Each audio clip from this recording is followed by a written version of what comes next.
everyone, my name is Annessa and I am one of Farm Credit Canada's business advisors located across the country. In addition, I am also the young farmer representative on Farm Management Canada's board. I am very excited to be speaking today on transition planning and how it is truly a team sport. The strength of the team is each individual member. The strength of each member is the team. I truly love this quote because I think it truly shows how each member, whether you're in family or an outside technical advisor, is so critical to the success of a Canadian farm family's transition plan. Where we got the idea for today's topic was speaking with Heather Watson, Farm Management Canada's Executive Director, and how unique the audience is for this AgEx conference, meaning that it is a dynamic mix of primary producers and professional advisors. So that's really the hope of today's presentation, to walk farm families through who are key players on their transition team. So who is a part of your team? That's my question to you if you are a farm family listening to today's chat. If we take it back and look at the analogy of a true sports team, of course, we have our core team players and our coaching staff. So potentially, core team players would be any of the family members that are actively involved in the business, potentially any employees, etc. And head coach and assistant coach, I truly think that shows transition, right? Potentially mom and dad are head coaches today, depending on what stage or age your family farm transition and family members are at. But the hope and the goal is for the junior generation, the assistant coach, to have a plan and expectations to be able to rise up and fill those shoes one day. But then when we also think about a coaching team, there's critical members that are the doctors, the massage therapists, the nutrition, the fitness trainers, the list goes on. When we think about that for a farm family, we have those players that need to help us be healthy and sustainable and continue our business. And that's our accountants, our lawyers, our financial planners, our insurance agents, our business management consultants, if that's who your family farm leans on. And becoming more pertinent across the world, regardless of industry, demographic, etc., is really honing in on mental and physical health and support if needed. I love Cynthia Beck, her quote regarding mental health in agriculture: "The farm's greatest asset is truly you." So how can these team members support you and lift you up to be the best that you can be? So in my role with Farm Credit Canada, our goal is to empower and help farm families start the conversation. We recognize and appreciate that it's a scary topic to dive into. And so our goal is to really help families articulate what their short-term, mid-term, and long-term goals are, but really empower them with key questions and confidence to lean on their professional advisors. Our goal is to cheerlead the farm families to work with the professional advisors that are truly the quarterbacks of their farm family transition plan. And so what are we going to talk about today? Well, first of all, we've already started to dig into who is a part of your team, and we'll certainly look in further. We're going to discuss the intricacies of a family farm business. And then I also want to touch on how does your internal and external team support your family? What can you do to prepare at home?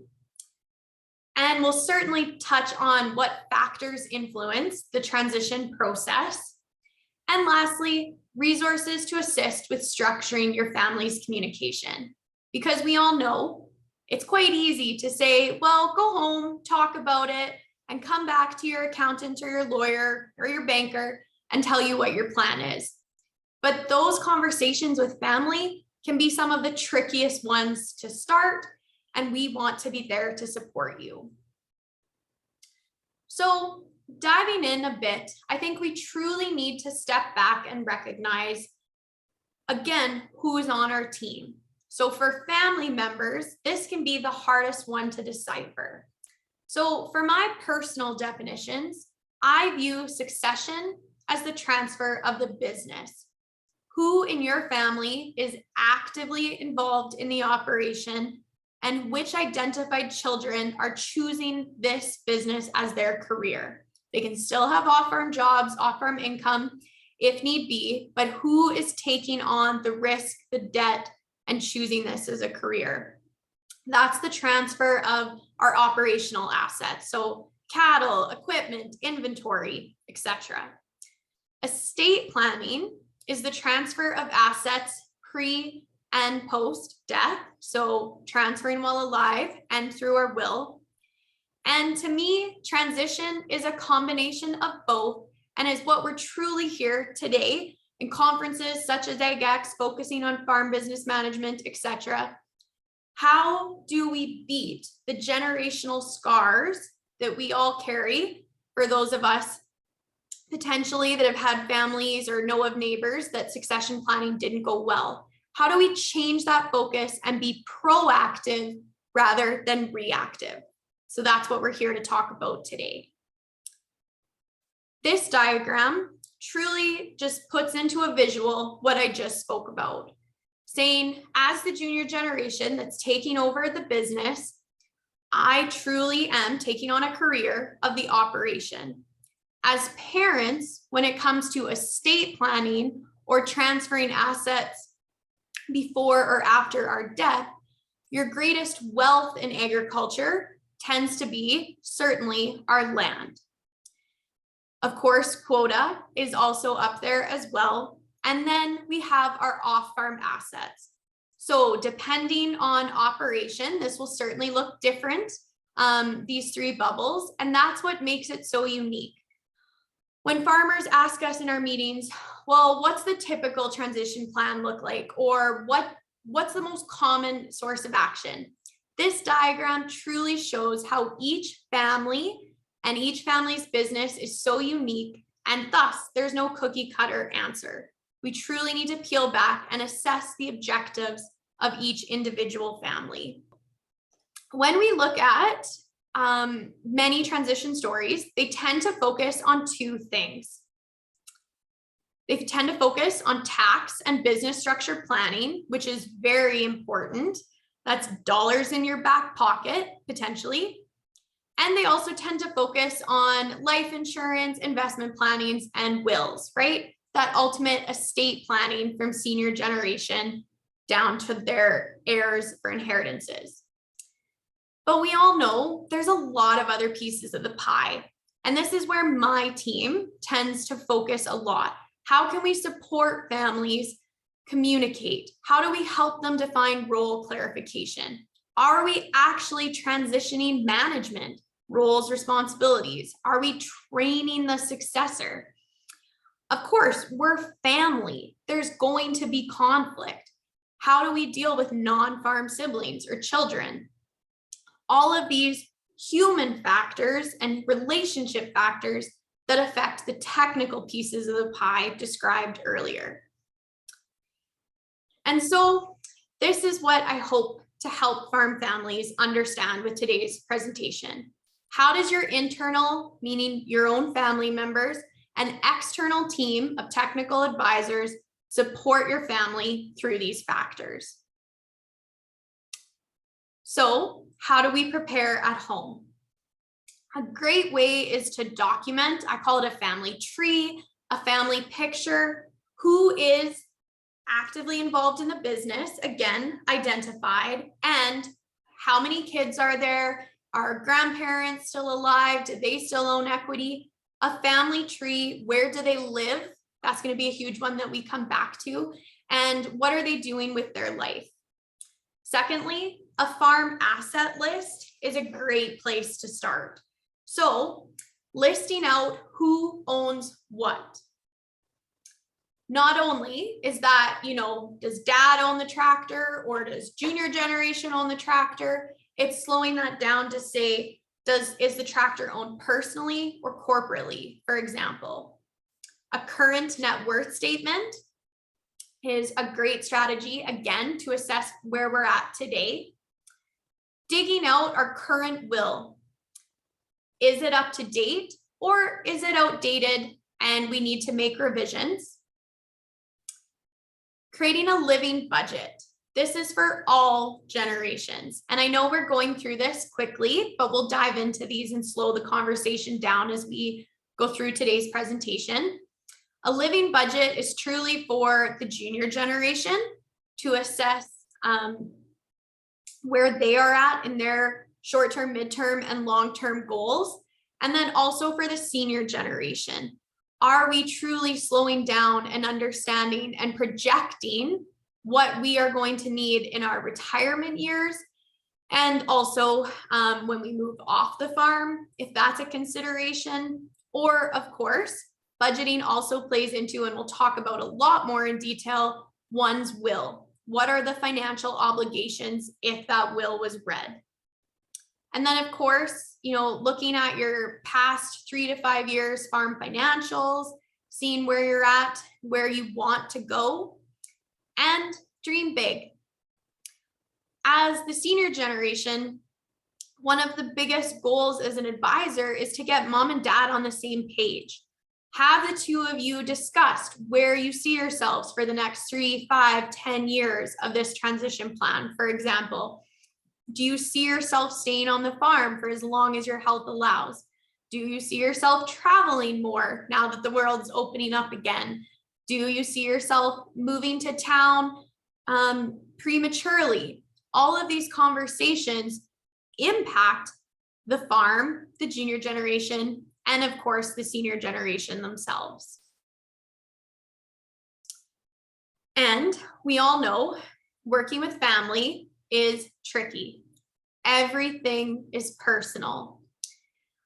I always say that there's undercurrents of family dynamics that have, been for decades or years, and it's parent to child dynamic, sibling to sibling dynamic. They are very complicated and more difficult to work through than, of course, if we were working with all non-family members. It becomes easier to think of these moments transactional based. And so really digging into our family. And I really like this diagram. You can find it on FCC Knowledge's page, fccknowledge.ca. And it goes through and tries to help us dissect that really complicated thing of where do our family members fit in the business. And so this will play a lot into further conversations of what can the business afford? What is the direction the business is heading? All of these factors depend on who are the players in it.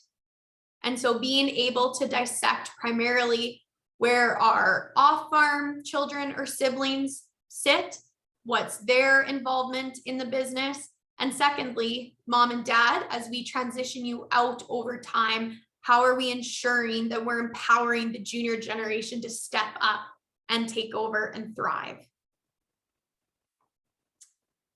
And so this is a big part of it. As an industry, the technical advisors are really working to change farm families' mindset from transition or succession planning being an event, a one-time event, to a long-term process. And this is certainly meeting your family where you're at. So if you are approaching transition and the junior generation is in their 20s or their young 30s, for example, then of course the conversation may be more about roles, responsibility, transfer of management, shaping the junior generation to be a manager, treating the business as a CEO, because the size and scale of today's operation, that's critical to long-term success. If the junior generation perhaps is in their mid to late 30s and upwards, and mom and dad still have primary asset ownership, but junior generation is already managing or has, a lot of involvement in the business, then that's a different conversation. We're starting to once again dive into what does, again, further transfer of management, decision-making, understanding the books, financial management, and ultimately transfer of assets look over time. And generally in that circumstance, we also have to be conscious, is there a sandwich generation? Meaning grandma and grandpa still own assets or are involved in the business. Their children and grandchildren are all involved at the same time. And the third most common scenario is where the junior generation is ultimately more advanced in age, 50s, 60s, etc., and are still waiting for ability to sign the checks, review the books, or own land, for example. So where you are on that scale will, of course, shorten or lengthen your transition process. But no matter where you're at on that scale, no transition plan is a one-time event. We are changing the viewpoint from it being transactional to balancing the tax, the business structure, the estate planning with what's our family's short-term, mid-term, and long-term human aspect goals. So what we're trying to show here again is to try to really help farm families understand that it's not a one-time transaction of changing land titles or bringing junior into the company, for example, is showing how the human element is composed in all of these facets. And the transition planning is beyond simply asset transfer. And so we find that when we talk about transition, people kind of zero in on transferring of assets, right? But we need to slow down and understand how your business is running today under financial management, what business structure you're currently using, business strategy, etc., all truly are part of the process of setting us up for the gradual transfer of management, ownership, and family harmony. So let's dig into a few of these areas. My favorite quote when working with farm families is that perception is reality, facts are negotiable. We have to think about that for a second. Every single person coming to the table will have their own lens of what they think is a fact. And so to help remove some of that emotion and family dynamics is where we really lean into the math, right? To help us support what do the numbers assist us with and how do we balance that with our family goals. And so that human element is really important. So that's where in our work, we try to, again, remove it from simply a transactional focus and inquire, how do you guys really want to operate? For example, if there's a brother-brother senior partnership relationship and they choose, and sometimes there's an age difference, right? Age difference between the brothers always has pros and cons. And I was working with a couple families where the whole transition plan was based on the younger brother mentoring the older brother's son. The whole transition plan was based on this because of the age difference of the senior brothers. And I simply asked, has anyone asked if the younger uncle wants to train and mentor his brother's son to take over the business? It was very quiet in that room for a few minutes.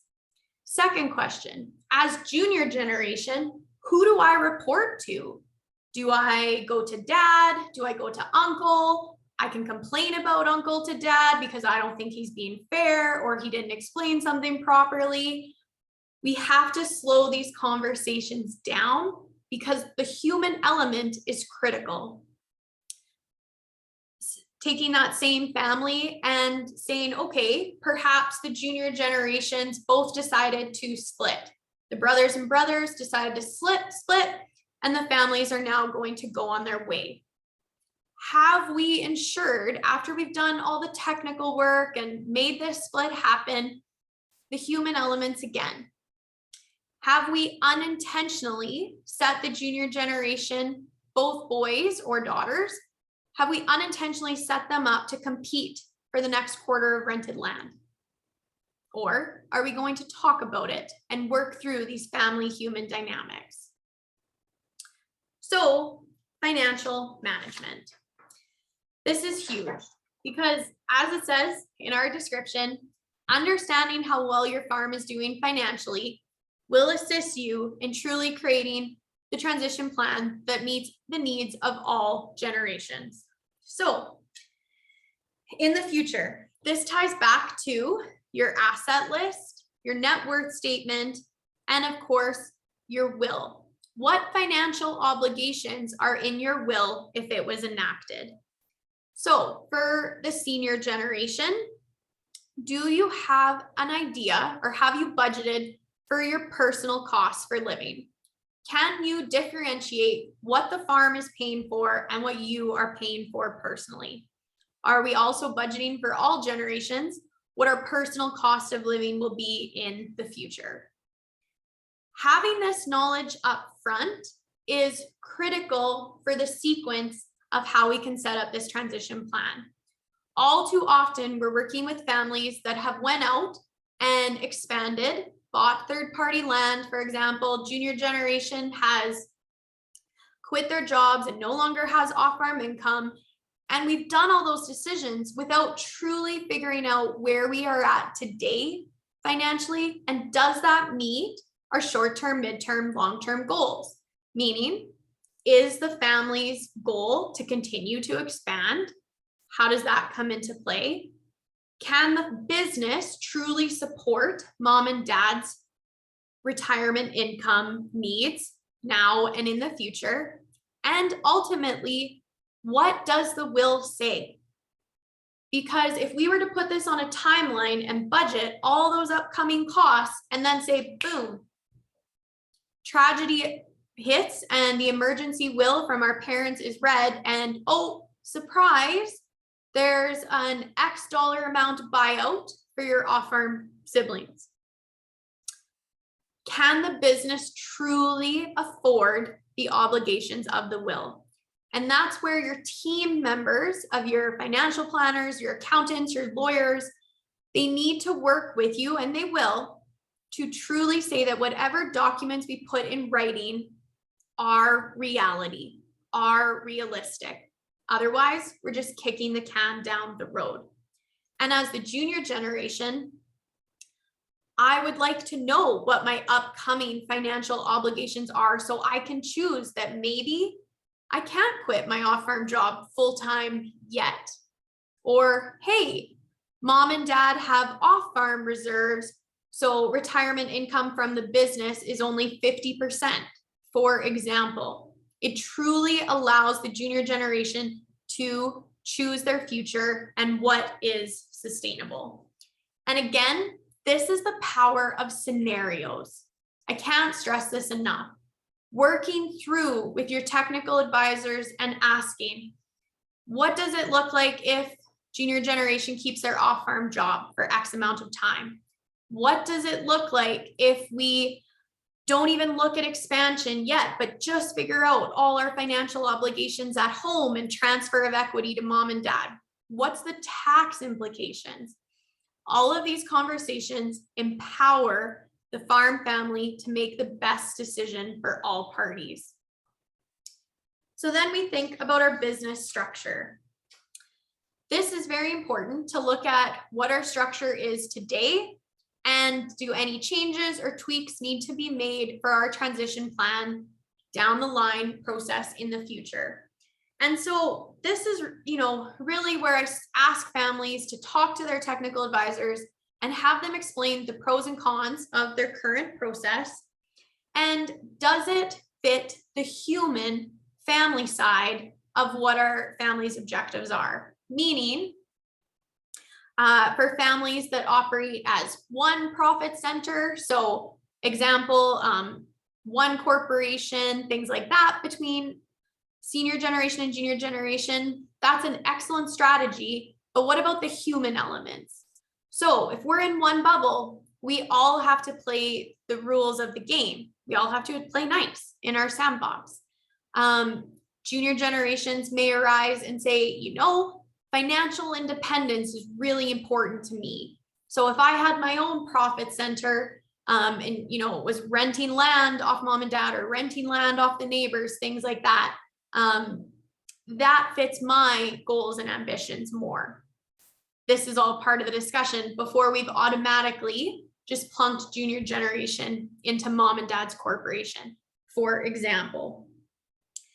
Of course, if we have multiple profit centers, that's where we also need to discuss and have our technical advisors assist with that there will be subsidies or false economies between parents, operating structure, and junior generally, as we help them get started in agriculture and give breaks. So again, very common, it's almost essential in today's agriculture economics for parents to help their children get started, but are we tracking it? What are the numbers? And the human side, what are the expectations? So for example, is the expectation that junior generation will help in purchasing the next combine, right? Versus going out and buying a fancy new truck. These conversations that need to be had between family members. This is also very much where I strongly encourage families to talk to their accountants and their lawyers about having joint operating agreements. So why I say again, accountants, financial planners, lawyers, it's showing that team effect and how all the parties push and pull on one another. So your lawyer will help draft, for example, a unanimous shareholders agreement. So it lays out the rules of the business. Its job is to protect the business. So if a family farm member wants out, family member wants out, what does the exit strategy look like that the business can truly afford? Now, your accountant, your financial planner, again, we're not picking these numbers out of thin air. We're choosing them based on what the business truly can afford. Once again, this ties into our estate planning and writing our will. Often we see wills that if they were read, the financial obligations potentially could cripple the business. So again, the power of running through analysts or scenarios with your financial planners and seeing on a projection what is fiscally realistic. Business strategy. This one is really important when we have multiple generations to truly understand and define where we are headed. Does each generation have a clear vision of their personal and capital expenditures? So this one is huge, and some may think it's kind of odd that it's under business strategy, but what's our goals for residences? Residences is one of the most emotionally fueled topics because there are homes, right? They matter so much. It's where we build our families. It's where we make memories. There's so much emotion tied to this asset that really puts a drain on the business perspective. It might lift our human side, but it's a drain on the business because it's not a productive asset. And so again, this is where we get into discussions that the business is viable today and it can take on a next generation, but can it support mom and dad wanting a new house? Can it support junior generation wanting a new house? Where do these come into play on our short-term, mid-term, long-term goals? Again, where are sources of income coming from for retirement income for mom and dad? Does the business need to fund 100% of mom and dad's living costs, etc.? And again, ties back into structure. What does the will say? Are off-farm children inheriting farm assets? Are we now in our business strategy going forward having to work together? Or do I have to rent land, for example, off my siblings? Did I lose land to my siblings? And if they are to become shareholders, for example, have we truly worked through what the implications of that may be, and or again, the financial obligations to buy them out? Production efficiency. This is one that I always find is entertaining because people say, why is knowing my crop per acre, part of my transition plan? And again, it ties into, are we aligned for each generation's vision of the business? So tying back into, how does your farm make capital investment decisions with confidence and peace of mind? This is a great teaching moment for the junior generation. Is it from reading your financial statements, your technical advisor's advice, whether or not your loan gets approved, or is it gut instinct and experience? And this also ties into junior generation coming home. Coming home, is there an expectation to diversify, or how are you adding value to the current business aside from your excitement, passion, and labor? And how do we work around the status quo? Today's efficiency on the farm might be perfect for mom and dad's style of living. But now that we have 4 more mouths to feed with the junior generation moving home with their children, can the farm sustain with how it's producing today? Human resources.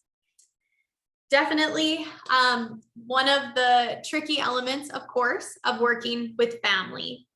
And so this is where we take a step back, and I really encourage farm families, when you're having meetings or discussions around the family table, start them off with going around and sharing what is going right today. It's so easy to jump into our grievances, right? Or it's agriculture. It's a drought, it's a flood, it's a combination, right? We're at the mercy of Mother Nature. Starting meetings or family discussions with what is going right changes your brain chemicals and changes the tone of how this conversation is going to go. And if there wasn't a whole lot of things going right, we wouldn't be discussing transitioning the family farm business in the first place. And so under human resources for a transition process is, decision-making authority.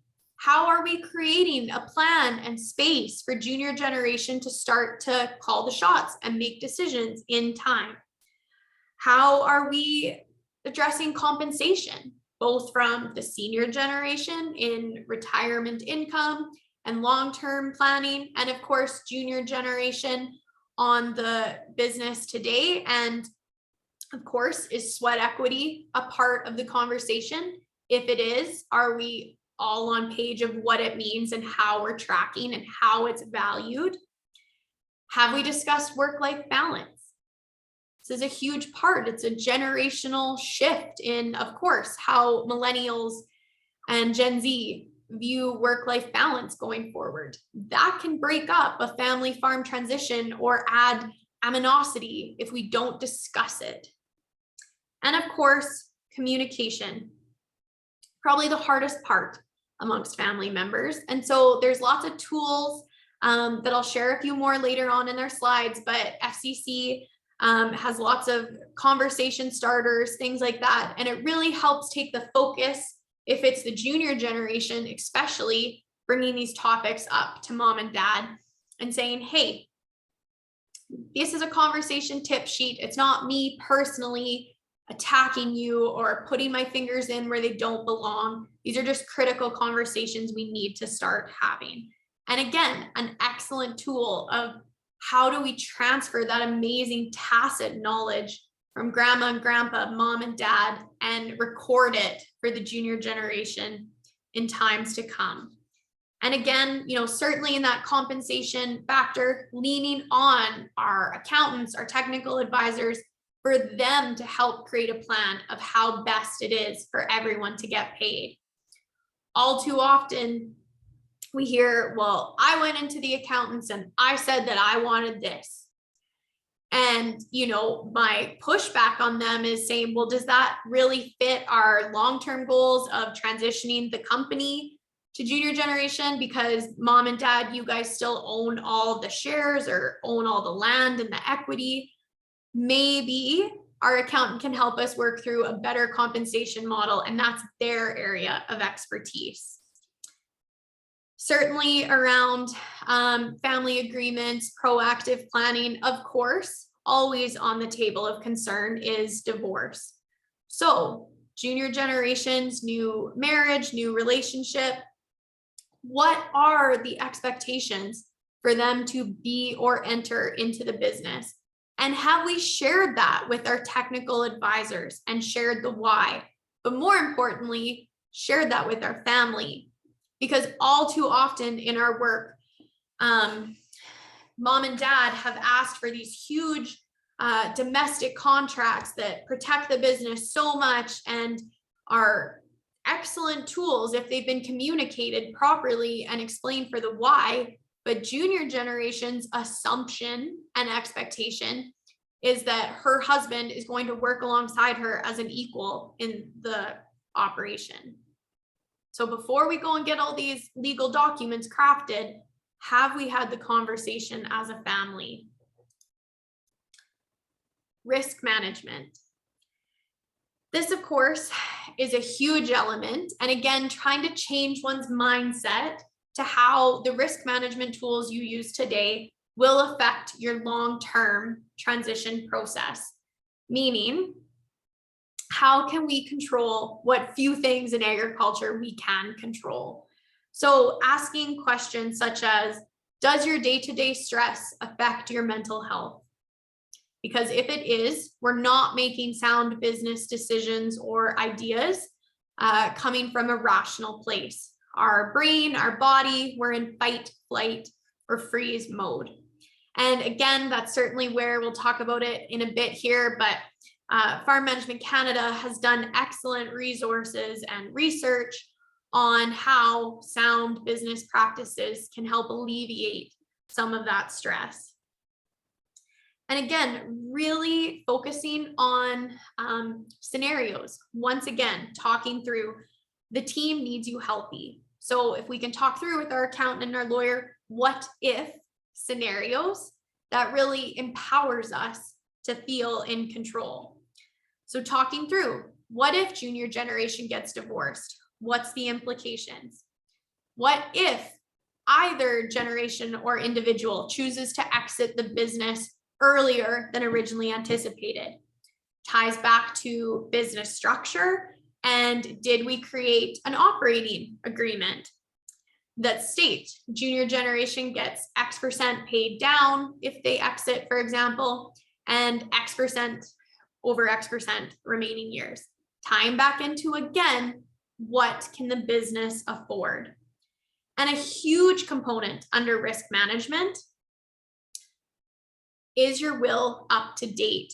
And does it truly match your intentions? And does the will and all of your business structure, accounting work, do they match? Are they a mirror of realities? And again, it's just changing our focus that when we think of wills, we think of transition, but that's one of your greatest risk management strategies, is having a current, up-to-date will for all generations. And of course, there certainly is the element of transition. So the gradual transfer of management, ownership, and authority. This is an excellent way for farm families to slow down the emotions. If there is a clear process, this own family's individual path, it won't be like anyone else's, but a clear process of how their accountant, their lawyer, their financial planner, how they all push and pull with each other to create this process that achieves family harmony is the utmost goal, takes care of mom and dad, because every family I work on, that's their number one goal, make sure mom and dad are taken care of and accounted for and respected in this process, but also as the junior generation makes me a lot less anxious because I know the path. And so how are we transferring roles, responsibilities, management over time to once again truly empower me to be a CEO of my business? How are we transferring farm assets to the junior generation while alive and through a will? And is there a transfer of wealth to off-farm children? And, you know, truly digging into the advantages we have in agriculture of asking your accountant, how does the capital gains exemption work? Is it a positive? Is it going to help our family farm transition? Same thing for the family farm rollover rules. And again, just tying into asking them what's their opinion and advice going forward for short-term, mid-term, long-term goals. And this is one of the, biggest things I try to break down with farm families is we all hear we need to focus on timelines. Well, what does that mean? So breaking down and considering the human aspects of the transfer of management, labor. So how much longer, mom and dad, are you going to be physically active on the farm? How much longer are you going to be getting up every 2 hours to check cows? I'm assuming you might want to be involved in management for a bit longer. Again, what does that look like? We're not kicking you out, but it puts this on this grand line of expectations. And then in that line as well, what are our financial obligations? So what are our costs for buying mom and dad out over time? Are there any upcoming new houses or new to you residential purchases coming up? Are we budgeting for operating costs increasing? Look at input costs this year. Is expansion on the table? Is that a family goal and vision? And is that even possible if on this timeline, boom, mom and dad's will is enacted? We can't make any of these decisions until we figure out at home first. And again, just can't speak to enough the power of scenario planning. So working with your accountant, your lawyers, your financial planners, and talking about different scenarios, and using math to help alleviate some of that emotion through projections and analysis accordingly, which truly, I think, shows the power of the process, which is powers of proposal. How many P words can we come up with, right? But instead of the mom and dad have created a plan and this is what it's going to be, this is truly allowing for that flexibility and coming up with different proposals, different scenarios to see what matches the greater good of the family and business's objectives. Again, always coming back to what is truly financially feasible for our goals.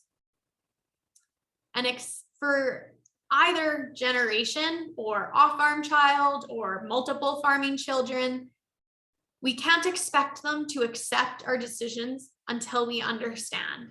So truly taking that time to answer their questions, embrace their curiosity, and not take those questions as challenges, but rather just trying to further understand. And Farm Management Canada has excellent resources that I wanted to share on here again, because it truly is a great opportunity to dive in, and there was lots of support from the funding partners. So an excellent way to start at home for looking into these options. From Farm Credit Canada's perspective, our website, fcc.ca, focus on transition.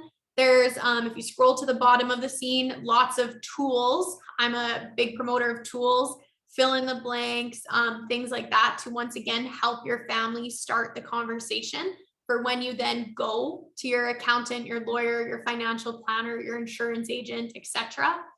And there's also transition videos on YouTube as well. And I always end my transition meetings, so I thought I should end my presentation again with Maggie Van Camp of BDO's quote, "Pace and grace." I love her wording there. And so this can feel a little overwhelming, but truly taking a step back and saying, I have a team to support me. Your advisory team will work with you and your family as you start to plan how your transition process will evolve over time. Grant yourself and your family members grace in regards to trying to figure out how to set up the business structure going forward. There's a lot at play. There's tax, there's multiple people involved, there's family goals. What's our fiscal reality?